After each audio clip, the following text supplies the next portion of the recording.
De more गावानावा music by मोहित माल्या दे मोर गावानावा दे मोर गावानावा हो दे मोर गावानावा दे मोर गावानावा हो दे मोर गावानावा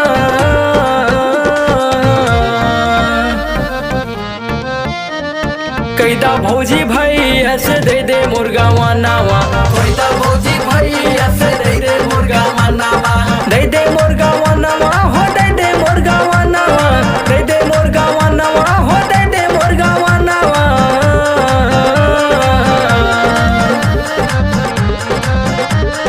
कैदा भौजी भाई ऐसे दे मोर गावानावा कैदा भौजी भाई ऐसे दे मोर गावानावा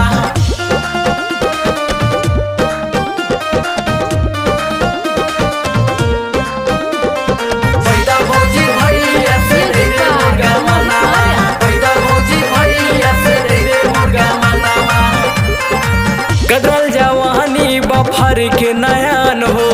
संगवा के सखियन के हो गए लालान हो सुनी ना हो गदरल जवानी बफर के नयान हो संगवा के सखियन के हो गए लालान हो देखी देखी हमारो रे डोला तावे मनावा देखी देखी हमारो रे डोला तावे मनावा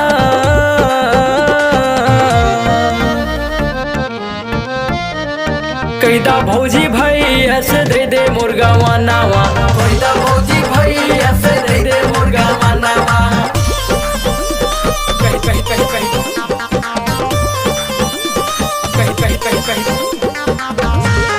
कैदा भौजी भाई ऐसे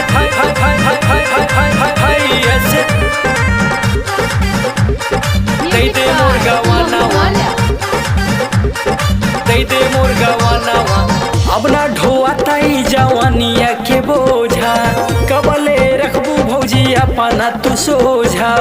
रे भौजी सोझा मानी ना हो अब ना ढोआता ही जवानिया के बोझा कबले रखबू भौजी अपना तू सोझा लइका नहीं बानी साले लागल की सहुआ लइका नहीं बानी साले लागल की सहुआ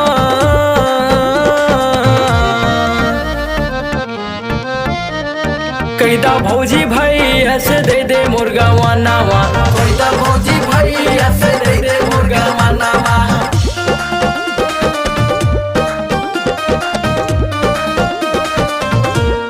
कैदा भौजी भाई ऐसे दे मोर गावानावा कैदा भौजी भाई ऐसे दे मोर गावानावा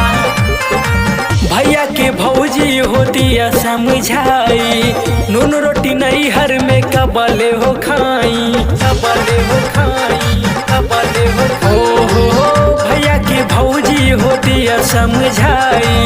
नून रोटी नहीं हर में कबले हो खाई राइटर महेंद्र मोहित माने न कहनावा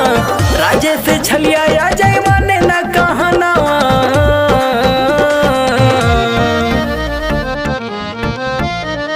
कैदा भौजी भाई ऐसे दे मोर गावानावा कैदा भौजी भाई ऐसे दे मोर गावानावा दे मोर गावानावा हो दे मोर गावानावा दे मोर गावानावा हो दे मोर गावानावा